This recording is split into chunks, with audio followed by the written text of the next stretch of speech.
இடையன்குடியில் ஆவியானவரின் சேனை ஊழியங்கள் நடத்தும் சுகமளிக்கும் ஆராதனை நாள் ஒவ்வொரு வாரமும் செவ்வாய்க்கிழமை இரவு 7:30 மணிக்கு.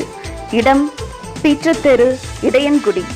பல நூறு பேரை இயேசு கிறிஸ்து வியாதியிலிருந்து சுகமாக்கியுள்ளார். இயேசு கிறிஸ்து உங்களுக்கும் அற்புதம் செய்வார். அன்புடன் ஆவியானவரின் சேனை ஊழியங்கள் மற்றும் நண்பர்கள்.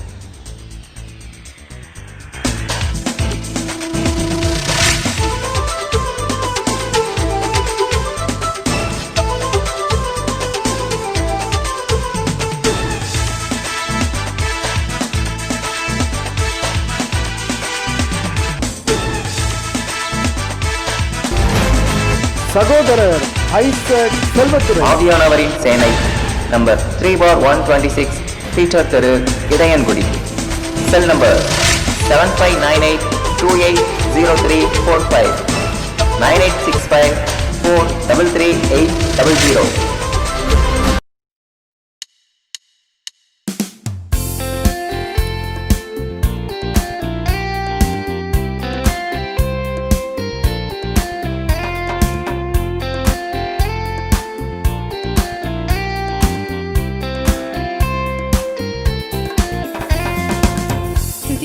பாடி தூயோனை போற்றி ஆவியில் நிறைந்து ஆராதிப்போம். துதிகீதம் பாடி தூயோனை போற்றி ஆவியில் நிறைந்து ஆராதிப்போம். ஆராதிப்போம், ஆராதிப்போம், ஆராதிப்போம், ஆராதிப்போம். ஆவியில் நிறைந்து ஆராதிப்போம். உண்மையில் ஆராதிப்போம். ஆவியில் நிறைந்து ஆராதிப்போம். உண்மையில் மகிழ்ந்து ஆராதிப்போம். துதிகீதம் பாடி தூயோனை போற்றி ஆவியில் நிறைந்து ஆராதிப்போம்.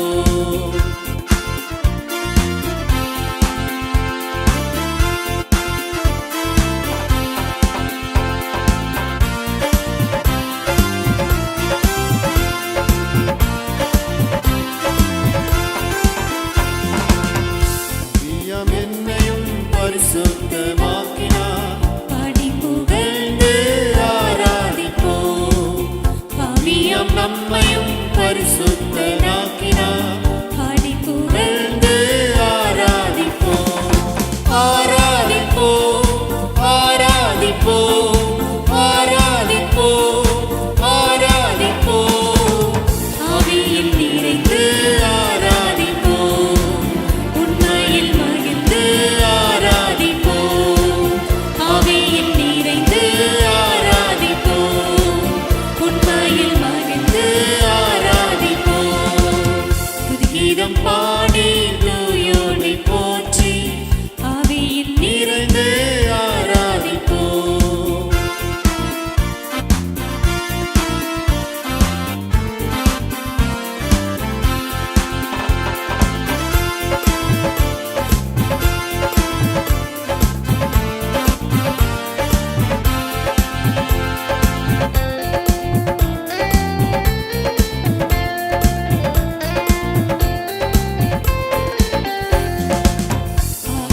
கல்லையும் மூளை கல்லாகினார்.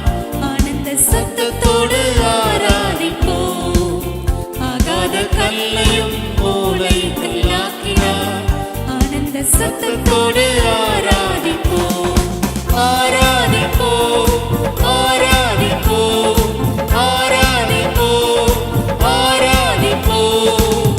ஆவியில் நிறைந்து ஆராதிப்போம். உண்மையில் மகிழ்ந்து ஆராதிப்போம். ஆவியில் நிறைந்து ஆராதிப்போம். உண்மையில் மகிழ்ந்து ஆராதிப்போம். துதிகீதம் பாடி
நாளாக இயேசு கிறிஸ்து நாமத்தினாலே உங்கள் வழிகள் அப்படி போட்டு நீங்களே ஜோமுனுங்க அப்படின்னு சொன்னோடனே அந்த பண்ணி என்னோட இசப்பா நாங்கள் என் கூட எனக்கு ஜோமாகட்டுன்னு சொல்லி நான் ஜோமுன்னேன்.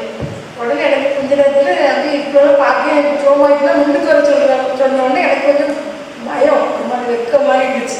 நான் சரி இன்னொரு நாள் பார்த்து விடுவேன் அப்படின்னு சொல்லிட்டு திருப்பி வீட்டுக்கு போனேன். வழியே இல்லை, சரியான வழியாக இருந்தேன். ரொம்ப எல்லாரும் அங்கே செம்பாளைக்கு போவையா மாத்திரமையான்னு ஒவ்வொருத்தரும் அப்படி சொல்லிக்கிட்டே இருக்காங்க. எங்கேயா போய் பாரு அப்படின்லாம் சொல்லிக்கிட்டே இருந்தாங்க.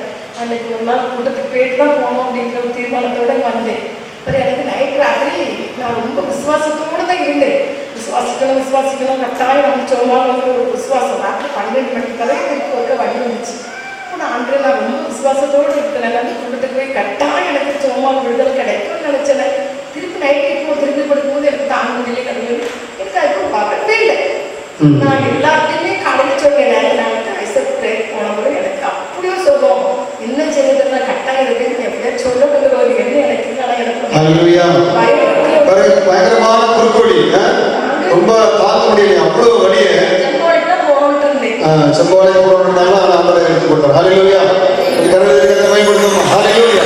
நான் வருஷமா பேசாதவா வார்த்தை நான் ராத்திரி மனைவி நாம சாப்பிட்டா நீ சாப்பிட்டாங்க குரலை கேட்க நான் ரொம்ப சந்தோஷப்பட்டேன். எசப்பா இவ்வளோ உண்மை செய்தாரா 8 வருஷமா எப்படி ரொம்ப என்னை வேதனைப்படுத்தி இப்போ ஆண்டவருக்கு போயினால தேவ மர்மமான தேவ நாம மகிமைப்படுத்த ஹல்லேலூயா. கத்தருக்கு பேசுறேன்.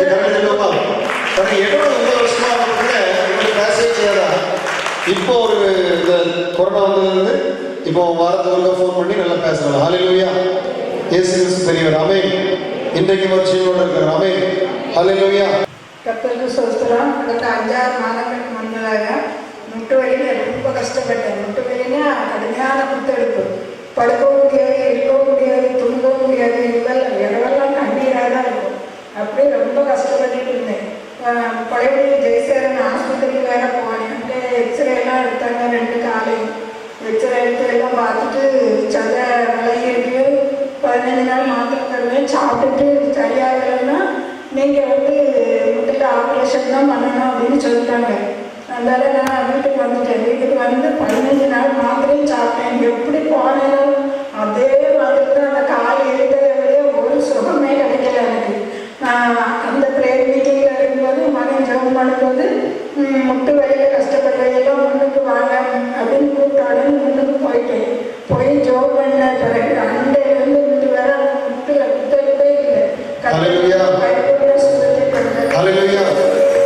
டாக்டருங்க மருந்து சாப்பிடுங்க கேட்கலன்னா மூக்கில் ஆப்ரேஷன் தான் பண்ணணும்னு சொல்லியிருக்காரு. அதே மாதிரி 15 நாள் மருந்து சாப்பிட்டு கேட்கவே இல்லையா. ஆனால் ஆண்டவர் தான் நம்ம கூட்டத்தில் சுகமாகிறார். ஹல்லேலூயா. கர்த்தர் பெரியவர். ஆமென். பாவி பாவி என்று சொல்லிக் கொண்டிருக்கிறார். கிறிஸ்துவின் சிலுவை உழைக்கிறது நீங்கள் அவமானத்தில் இருக்கோம். கிறிஸ்து உங்களை நீதிமானை மாற்றும்படியாக, உங்களை சந்ததியை மாற்றும்படியாக, உங்களை பரிசுத்தவரை மாற்றும்படியாக உங்களுடைய அக்கிரமத்தையும் பாவத்தையும் 2020 ஆண்டுகளுக்கு முன்பாகவே அவர் சிலுவையில் சுமந்து விட்டார். நீங்கள் மறுபடியும் பாவி அசுத்தம் சொல்லிக் கொண்டிருக்கிறீர்களா? நீங்கள் அவர் இரத்தத்தின் வல்லமையை அவமாற்றுகிறீர்கள். ஒரு சிலுவை தியாகத்தை மூடி மறைக்கிறீர்கள் இருக்கும். நீ ஒவ்வொருவருடைய சந்ததியா இருக்கிறீர்கள். ஒவ்வொருவருடைய சந்ததியா இருக்கிறீர்கள். ஒவ்வொருவருடைய ஜெனரேஷனா இருக்கிறீங்க. வெளிப்பாடு வாங்க, இந்த வெளிப்பாடு வாங்க, இந்த வெளிப்பாடு வாங்க. என் குடும்பத்திலே இயேசு நான் உங்களை உருவம் இருக்கிறேன். அவருக்கு சொந்தமானதாக இருக்கிறேன். ஒன்னியவன் 3:1 சொல்லப்பட்டிருக்கிறது. நான் தேவனுடைய பிள்ளையாக இருக்கிறேன். நான் பரிசுத்த ஜாதியா இருக்கிறேன். உண்மையில் 2 சொல்லப்பட்டிருக்கிறது. நீங்கள் எல்லாம் பரிசுத்த ஜாதி, அவருக்கு சொந்தமாக இருக்கிறோம். ராஜரிக ஆசாரிய கூட்டம். ஹல்லேலூயா. கிறிஸ்து சிலுவையில் செய்து முடித்தது அந்த விலைக்கரையினால நாம் மாற்றப்பட்டிருக்கிறோம். நம்முடைய கிரியினால் அல்ல, நம்முடைய ஜெபத்தினால் அல்ல. அது இலவசம். அது விசுவாசத்தினால் உண்டாகிற நீதி. இயேசு கிறிஸ்துவின் பாவத்தை சிலுவையில் சுமந்து தீர்த்து விட்டார் என்று விசுவாசிக்கிற ஒவ்வொருடைய வாழ்க்கையிலும் அந்த நீதி பலன் செய்கிறது. இன்னும் தேவை கிருபை தாருமே. முதலாவதாக நம்முடைய பாடுகளை துக்கங்களை அவர் சுமந்து விட்டார். ஹல்லேலூயா. இனி நாம் சுமக்க தேவையில்லை. இயேசு கிறிஸ்து 2000 ஆண்டுகளுக்கு முன்பாகவே முழு உலகத்தின் பாவத்தை அவர் சுமந்தார். சிலுவையில் என் தேவனே ஏன் என்னை சொல்லி அவர் கதறும்போது என்ன நடந்தது தெரியுமா? முழு உலகத்தின் பாவம், முழு உலகத்தின் குற்ற மனசாட்சி, கண்டம்னேஷன், முழு உலகத்தின் சாபம், முழு உலகத்தின் வியாதிகள் அவர் மீது உள்ள போச்சு, உடம்புகள் போகுது. முழு உலகத்தில் உள்ள கிட்டத்தட்ட 10,000 ஒரு 2,000 கோடி மக்கள் வைங்களேன், இதுவரை வந்து இருக்கிறது, இப்போ இருக்கிறது, இதுக்கு முன்னாடி இருக்கிறது எல்லாம் சேர்த்து சொல்றேன். அவங்க 8 பேர் கேன்சர் இருப்பாங்க. அந்த கேன்சர் கிருமி எல்லாம் அவருடைய சரீரத்துக்குள்ள போச்சு. மூட்டு வலி எல்லாம் அவருடைய மூட்டுக்குள்ள போகுது. லங்ஸ் பிரச்சனை எல்லாம் லங்ஸ்க்குள்ள போகுது. ஹார்ட் பெயின் எல்லாம் அவருடைய ஹார்ட்டுக்குள்ள போகுது. இதெல்லாம் அவர் சுமக்கிறார். இது எப்படி நம்ம கிளியரா சொல்றேன்னா, ஆண்டவர் ஒரு அருமையான ஊழியக்காரருக்கு தரிசனமா இதை கொடுத்ததுனால அவர் ஒரு அனிமேஷன் வீடியோ ஒன்று போட்டிருக்காரு, யூடியூப்ல இருக்குது. அதை நான் பார்த்தேன், ஷாக் ஆகிட்டேன். நம்முடைய எல்லா கேன்சர் வியாதி எல்லாம் அவர் சுமந்தாருங்க. எய்ட்ஸ் வியாதி, அந்த கிருமி எல்லாம் உடம்புல 2000 வருஷத்துக்கு முன்னாடியே போய் ஒரு சரீரத்தை வேதனைப்படுத்தியது. இதெல்லாம் போன உடனே அவர் புலம்புறாரு, என் தேவனே என் தேவனே என் தேவனே.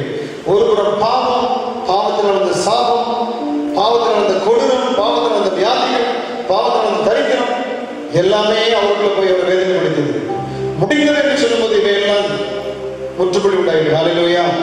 அப்ப 2020 ஆண்டுகளுக்கு முன்பாகவே உங்கள் பாவங்களுக்கு முற்றுப்புள்ளி வந்துவிட்டது, உங்களுடைய சாபங்களுக்கு முற்றுப்புள்ளி வந்துவிட்டது, உங்களுடைய வியாதிக்கு முற்றுப்புள்ளி வந்துவிட்டது, உங்களுடைய பாடுகளுக்கு முற்றுப்புள்ளி வந்துவிட்டது, உங்களுடைய துக்கங்களுக்கு முற்றுப்புள்ளி வந்துவிட்டது. நீங்கள் அதை விசுவாசத்தை எடுத்துக்கொள்ள வேண்டும். ஹல்லேலூயா. இயேசு கிறிஸ்துவினுடைய பாடுகளை சுமந்து விட்டார், நாம் சுமக்க தேவையில்லை. ஆமென். இந்த உலகத்துல 2 விதமான துக்கம் இருக்கிறது. ஒன்று தேவனுக்கு ஏற்ற துக்கம், இன்னொன்று லௌகிக துக்கம். 2 கொரிந்தியர் 7:9-10 இருக்குது. இந்த தேவனுக்கு ஏற்ற துக்கம் என்ன செய்யணும்னா, மனம் திரும்புதலுக்கு நம்மை நடத்தும், பரிசுத்தமாய் மாற நம்மை நடத்தும். இதுக்கு 2 பேரும் சொல்லலாம், பேதுரு, யூதாஸ். பேதுருல வந்தது சரியான துக்கம், மனம் திரும்பினான். யூதாஸ்ல போனது லௌகிக துக்கம், மறித்து போனான். இன்னைக்கு அநேக லௌகிக துக்கத்தையும் பாடுகளையும் சுமந்து கொண்டே இருக்கிறார்கள். சுமக்க தேவையில்லை. இது உங்களை மரணத்துக்குள்ள நடத்தும். பிரஷர் கொண்டு வந்துடும், சுகரை கொண்டு வந்துடும், ஜீரணமாகாத பிரச்சனை கொண்டு வந்துடும், மூட்டு வலி கொண்டு வரும். ஏன்னா இதுக்கு அவ்வளவு வல்லமை இருக்கிறது. எதற்கு? லௌகிக துக்கம் மரணத்தை கொண்டு வரும், பைபிள் சொல்லுது. இன்னைக்கு அநேகருக்கு லௌகிக துக்கம். யோபை குறித்தவருடைய நண்பர்கள் சொன்னார்கள் 2:13 யோபுல, யோபுடைய துக்கம் மகா கொடிதானது என்று கண்டு ஒரு வாரம் பேசவே இல்லை. யாருமே தான் புழுதியை போட்டுக்கொண்டு அவங்க எப்படி இருந்தாங்க தெரியுமா? ஐயோ, மிக ஒரு மோசமான நிலையில் இருந்தாங்க. வஸ்திரத்தை கிழித்து கொண்டு இருந்தாங்க. மகா கொடிதான துக்கம் எல்லாவற்றையும் கடந்து போனாங்க. அன்னைக்கு ஏதோ ஒரு துக்கம் இருக்கலாம். பழைய ஏற்பாடு பரிசுத்தவான்களுக்கு துக்கம் நீங்கிறது ஒரு வழி இல்லை. ஆனா புதிய ஏற்பாடு பரிசுத்தவான்களை நமக்கு இயேசு கிறிஸ்துவை சுமந்ததுனால நம்ம ஃப்ரீ ஆயிட்டோம். ஹல்லேலூயா. அப்ப முதல் பிளஸிங் என்னன்னா, பாடுகள் துக்கங்கள் இருந்து நாம் விடுதலையாக்கப்பட்டிருக்கிறோம். அப்ப பாடுகள் துக்கம் வரும்போது என்ன செய்யணும்னா, நீங்கள் ஒன்றுக்கும் கவலைப்படாமல் எல்லாவற்றையும் குறித்து உங்கள் விண்ணப்பங்களை ஸ்தோத்திரத்தோடு கூடிய தேவனுக்கு தெரியப்படுத்த வேண்டும். அப்பொழுது எல்லா புத்திக்கும் மேலான தேவ சமாதானம் உங்களுடைய இருதயங்களை சிந்தைகளை கிறிஸ்து இயேசுக்குள்ளாக காத்துக்கணும். கொஞ்சம் கரங்களை தட்டி கர்த்தரை மகிமைப்படுத்துவோம். ஹல்லேலூயா. தேவையில்லாத பாடுகள் மறைவதாக இயேசுவின் நாமத்தினாலே இப்பொழுது தேவையில்லாத துக்கங்கள் மறையட்டும். ஆண்டவரே, தேவனுக்கு ஏற்ற துக்கம் உண்டாகட்டும். அப்பா, உலக பிரகாரமான துக்கம் மறையட்டும். அப்பா, ஹல்லேலூயா. இயேசு கிறிஸ்து சீசர்களை பார்த்து சொன்னார், மெய்யாகவே மெய்யாகவே நான் உங்களுக்கு சொல்லுகிறேன், நீங்கள் அழுது புலம்புவீர்கள், உலகம் சந்தோஷப்படும், ஆனால் உங்கள் துக்கம் சந்தோஷமாய் மாறும். இன்னைக்கு ஏதோ ஒரு துக்கம் உங்களை அழுத்திக் கொண்டிருக்கலாம். கர்த்தர் மேல் நீங்கள் பாரத்தை வச்சிருக்கீங்க, உங்கள் எதுக்கும் சந்தோஷமா மாறும். கரண திட்டமா. ஹல்லேலூயா. இப்பொழுதே சந்தோஷம் உண்டாகட்டும். அப்பா, நம்ம எல்லாம் கரண. ஹல்லேலூயா. நீங்க ஏதோ வியாதிகளை துக்கப்படுத்தலாம். இதுக்காக நீங்க காத்திருந்து போராடி சொல்ற தேவையே இல்லை. ஜஸ்ட் பிலீவ், விசுவாசத்தை போதும். இயேசு என்னுடைய வியாதியை சுமந்து விட்டார். இந்த வியாதி என்ன ஜோம் பண்ண பேரும் அங்க வந்து திரும்ப வந்தோம், இல்லை வீட்டில் போனோட திரும்ப வரும்.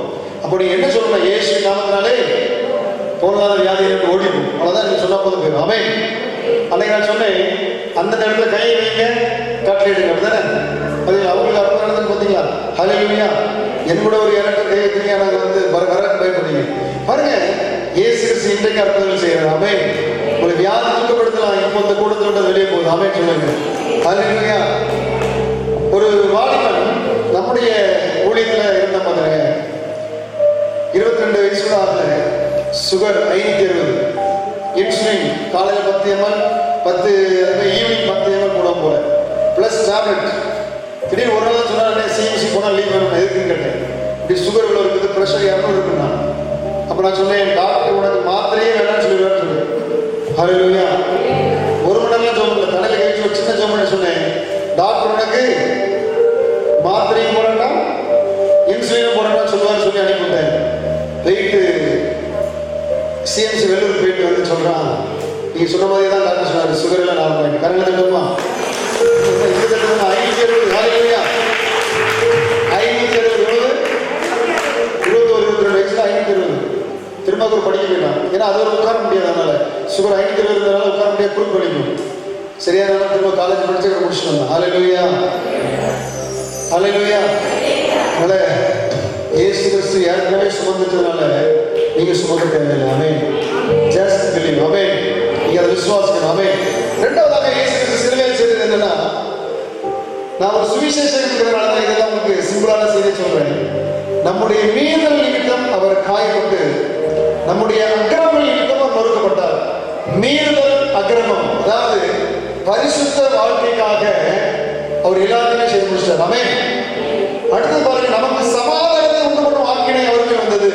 நம்முடைய சமாதான வாழ்க்கைக்காக அவர் ஆக்கினை ஏற்றுக்கொண்டார். மூணாவது, அவருடைய தழும்புகளால் குணமாகிறோம். குணத்தை சுகத்தை நமக்கு சிலுவையில் தந்திருக்கார். ஆமென். 3 காரியம் இந்த வசனத்தில் சொல்லப்பட்டிருக்கு மறைமுகமா. முதலாவதாக சிலுவையில பரிசுத்த வாழ்க்கைக்கு தேவையான எல்லாத்தையும் செய்து முடிச்சிட்டார். ஆமென் சொல்லுங்க. அக்கிரமம் மீறுதல் பரிசுத்தத்தின் குலைச்சலை உண்டு பண்ணுகிறது. வேதத்தில் தெளிவாக சொல்றது, பரிசுத்தம் இல்லாமல் ஒருவனும் கர்த்தரை தரிசிப்பதில்லையே. ஹல்லேலூயா. பரலோகத்துக்கு போறோம்னா என்ன வேணும் சொல்லுங்க? பரிசுத்தம். ஹல்லேலூயா. அதே மாதிரி 5:8 சொல்லப்பட்டிருக்கு மத்தேயில, இருதயத்தில் சுத்தமுள்ளவர்கள் பாக்கியவான்கள், அவர்கள் தேவனை தரிசிப்பார்கள். சங்கீதம் 66:12 சங்கீதக்காரன் சொல்றான், என் உள்ளத்தில் அக்கிரம சிந்தை கொண்டிருந்தனாயில் ஆண்டவர் எனக்கு செவி கொண்டார். அப்போ பரிசுத்தம் என்பது ஒரு மிக ஒரு முக்கியமான ஒன்று. அப்படின்னு சொல்லுங்க, இயேசுவை முகமுகமாய் தரிசிக்கணும். அப்போ இவ்வளவு முக்கியமானதை 1 கொரிந்தியர் 13 3 காரியத்தை முக்கியத்துவம் கொடுக்கும்போது ஏன் சொல்லலாம் அப்போஸ்தலனாகிய பவுல், இப்பொழுது விசுவாசம், நம்பிக்கை, அன்பு இம்மூன்று நிலைத்திருக்கிறது, இவைகளில் அன்பே பெரிது சொன்னார். ஆமென் சொல்லுங்க.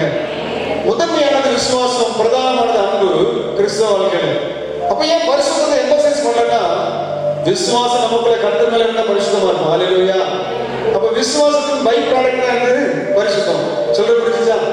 இயேசு கிறிஸ்து உயிரோடு இருக்கிறான்னு சொல்லி யோசிப்பு விசுவாசத்தினாலதான் அவன் வேசினத்துக்கு விலைக்கு கொண்டான். ஆமென் சொல்லுங்க.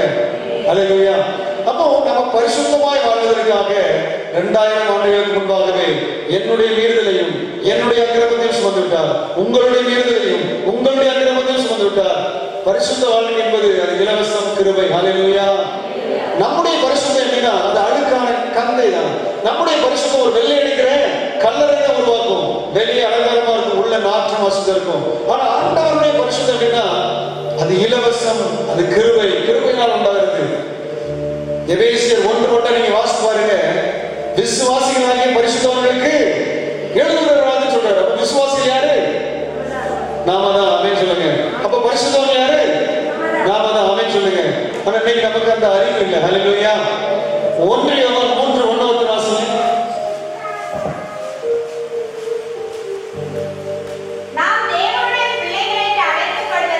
நாம் தேவனுடைய பிள்ளைகள் என்று அழைக்கப்படுவதனாலே பிதாவானவர் நமக்கு பாராட்டின அன்பு எவ்வளவு பெரியது என்று எல்லாரும் நாம் எப்படி அழைக்கப்படுகிறோம்? எல்லாம் சொல்லுங்க. சொல்லுங்க சத்தமா, சத்தமா சொல்லுங்க. இந்த சத்தம் காணாது. எல்லாரும் சொல்லுங்க, நாம் யாரு? பிசாசு பிள்ளைகள் தான் சொன்ன மாதிரி இருக்கேன். சத்தமா தேவனுடைய பிள்ளைகள். ஹல்லேலூயா. நெஞ்ச மனதினுடைய கம்பீரமாக சொல்லாம சொல்ல, நான் தேவனுடைய பிள்ளை. என்னங்க அந்த குரல் வர மாட்டேங்குது. ஹல்லேலூயா. எங்கேயோ குற்ற உணர்வு அப்படியே நான் எங்க தேவ பிள்ளையா மாற அப்படின்னு சொல்லு. பாவிகளோட எழுதுகிறோம், அப்படியே எழுதுகிறோம். நான் பாவி, நான் பாவி, நான் பாவி. ஆனா தேவனுடைய பிள்ளைனா ரொம்ப கஷ்டமா இருக்குது. யோவான் 1:12 ஏற்கனவே அடிக்கடி சொல்லுவேன். அவருடைய நாமத்தின் மேல் விசுவாசம் உள்ளவர்களாய் அவரை ஏற்றுக்கொண்டு எத்தனை பேர்களோ அத்தனை பேர்கள் தேவனுடைய பிள்ளைகளாகும்படி அதிகாரம் கொடுத்தார். நீங்களும் நான் தேவனுடைய பிள்ளைகள். ஹல்லேலூயா. God has given authority to become the children of God.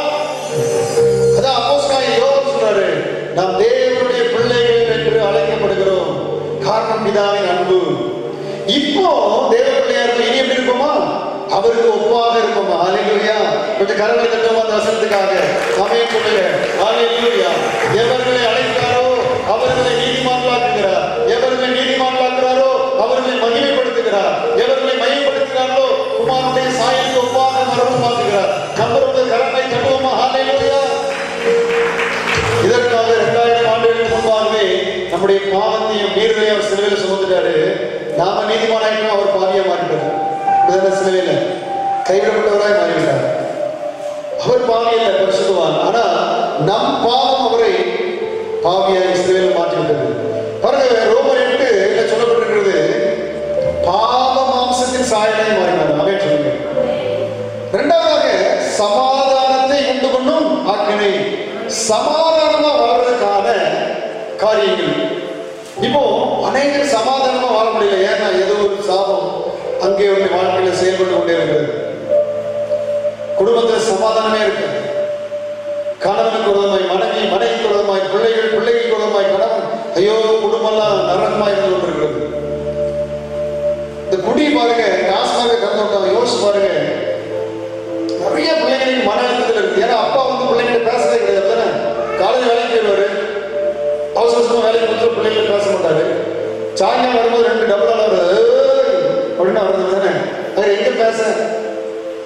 பிள்ளைகள் பேசினா அறதான் விழுவும். அப்ப பாருங்க, இந்த பிள்ளைகளுக்கு சின்ன வயசுல மன அழுத்தம் வந்து விடுகிறது. அப்ப இதெல்லாம் யார் சுமந்து விட்டா? இயேசு சுமந்து விட்டார். ஆமென் சொல்லுங்க. இதை நீங்க விசுவாசத்தா போதும், உங்க குடும்பத்துல சமாதானத்துல முடியினால ஓடி போயிடும். ஹalleluya. பாலியேசு பெரிய சபை வச்சு ஏற்கனவே இந்த சம்பவம் சொல்லியிருக்கிறேன். புதுசா தமிழ்காக சொல்றேன், எனக்கு ரொம்ப விசுவாசம் சொல்லணும். பாலியேசு பேசு எப்பவுமே நரகத்தை பற்றி சொல்லுவார். உங்களுக்கு ஒரு நரகம் இருக்கிறது, நீ மனம் திருப்பு. அப்போ ஒரு லேடி சொல்லிச்சா, இவர் வச்சிருக்க சபை வந்து எப்படின்னா இதே மாதிரி தார்ப்பா கிழிஞ்ச தார்ப்பா சின்னதாக இருக்காங்க. மொத்தம் 4 பேர் கிடையாது அந்த சபையில். அப்போ இவரோட மாமியார் அவதான் மனைவி. அப்போ இவர் சொல்லுவாரா, நீங்கள் ஏற்றுக்கொள்ளுங்கள் நரகத்துக்கு போய் அப்படின்னு சொன்னோன்னா அந்த லேடி சொல்லிச்சான், நாங்கள் ஏற்கனவே நரகத்தில் தான் இருக்கோம். உங்கள் வீட்டுக்கு போயிருக்கீங்க, புருஷன் பார்த்து பெரிய குடியாரு. எனக்கு 10 பிள்ளைங்க இருக்காங்க. 10 பிள்ளைங்க அங்கங்கே ஷூ பாலிஷ் போடவும் அங்கங்கே வேலை செய்யும்.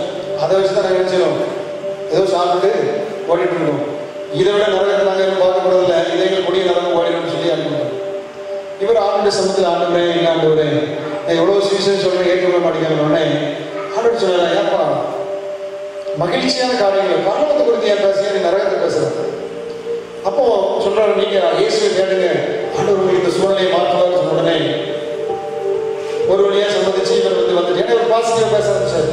நீ இயேசு கேட்டவங்க அற்புதம் நடக்கும், உங்க பிள்ளைங்கள்லாம் மாறிடும், கடவுள் குடிகார மாறிலாம் மாறிடும் சொல்லிட்டு சர்ச்சுக்கு ஆளுநர் போன உடனே பார்த்துட்டு முதல்ல என் உமருக்கு தான் அற்புதம் தேவை சொல்லி பாலியல் பற்றி அந்த லேட் சொல்லிச்சான். ஏன்னா அவர் ஓட்ட உனக்கு இல்லாத ஒரு சபை. முதல்ல உமருக்கு தான் அற்புதம் வேணும்னா நீர் எமருக்கு அற்புதம் செய்ய இயேசு சொல்லிடுறேன் சொல்லி நக்கா சொல்லிச்சாங்க. அப்ப சரி நம்ம 2 பேரும் சேர்ந்து ஜோம் பண்ணுவோம்னு சொல்லி சொன்னாங்க. அப்படி ஜோம் ஆரம்பிச்ச கொஞ்ச நாளிலே அவருடைய கணவர் குடியிருந்து விடுதலை. ஹalleluya. குடியிருந்து மாறின உடனே அவருக்கு என்ன வேலை செய்யணும்னு ஆசை இருந்துச்சு. அவங்க ஃப்ரெண்ட்ஸ் சிலர் இருந்தாங்க, அவருக்கு ஒரு பிசினஸ் வச்சு கொடுக்க ஆரம்பிச்சாங்க. இப்போ ஐயோ என் பிள்ளைகளுக்கு வேலை கிடக்க மாட்டேன்னு சொல்லி 10 பிள்ளைங்க திரும்ப படிக்க வச்சுட்டாரு. இப்போ பாலியல் சொல்றேன், இப்ப எல்லாரும் குடும்பம் எங்க இருக்கிற யூஎஸ்ல ஸ்டாண்டர்டா இருக்காங்க. ஹalleluya. இன்னைக்கு அதே போல அந்த பாலியல் சமயம் உலகத்திலே பெரிய சபையா மாறிட்டு 10 லட்சம் விசுவாசம் இருக்காங்க தென்கொரியாவில். ஹalleluya. யோசிச்சு பாருங்க, ஒரு ஓலை கூரை ஓட்டையான இப்படிப்பட்ட ஒரு பழைய தார்பாயான மேல போட்டு வச்சிருந்த சபை தான் அவருடைய சபை. இன்னைக்கு பாருங்க 10 லட்சம் விசுவாசங்கள் இருக்கிறாங்க. அந்த லேடிக்கு வாழ்க்கை பார்த்தா முடா முடியாது அவருடைய கணவர். ஆனா நீங்க பாருங்க, மகிமையான ஒரு வாழ்க்கை, உயர்வான ஒரு வாழ்க்கை. யூஎஸ் வாழ்க்கை என்பது ஒரு மேன்மையான வாழ்க்கை. இந்த உலகத்துல எல்லாம் படிச்சவனுக்கு எங்க போனா அவங்களுடைய எண்ணம் வந்து நான் யூஎஸ் போறேன், யூஎஸ் பண்ணிருப்பாங்க. ஏன்னா அது ஒரு கனவு உலகம் அவங்களுக்கு.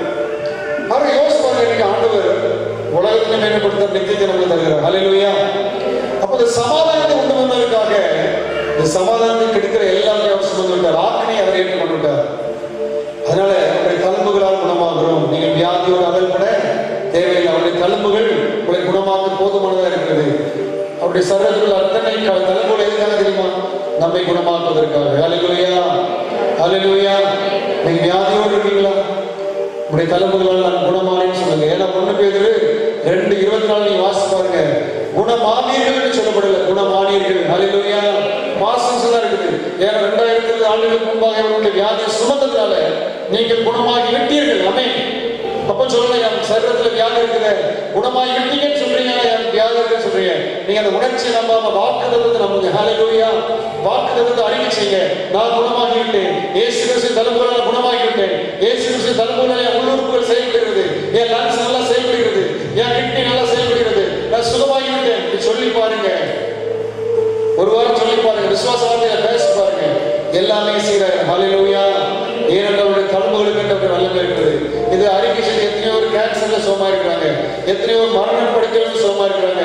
நம்ம வந்து எத்தனையோ சாட்சி சொல்றேன், டாக்டரால கைவிடப்பட்டவங்க எத்தனையோ பேர் உயிரோட இருக்கிறாங்க. ஹல்லேலூயா, ஹல்லேலூயா. இந்த இயேசு ராஜாவை நான் பார்த்தால் போதும், மகிமை அவரோடு நான் பார்த்தால் போதும். இந்த இயேசு ராஜாவை நான் பார்த்தால் போதும், மகிமை அவரோடு நான் பார்த்தால் போதும்.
ஆவியானவரின் சேனை ஊழியங்கள் நடத்தும் சுகமளிக்கும் ஆராதனை ஒவ்வொரு வாரமும் செவ்வாய்க்கிழமை இரவு சரியாக 7:30 மணிக்கு.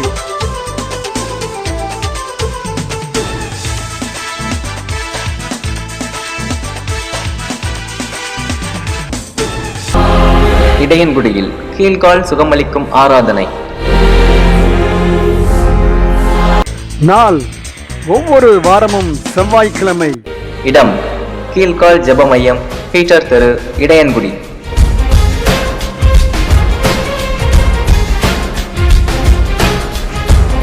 இரவு சரியாக 7:30 மணிக்கு. தேவ செய்தி சகோதரர் ஐசக் செல்வத்துறை. ஆவியானவரின் சேனை ஊழியங்கள். வாருங்கள், உங்கள் துக்கம் சந்தோஷமாய் மாறும்.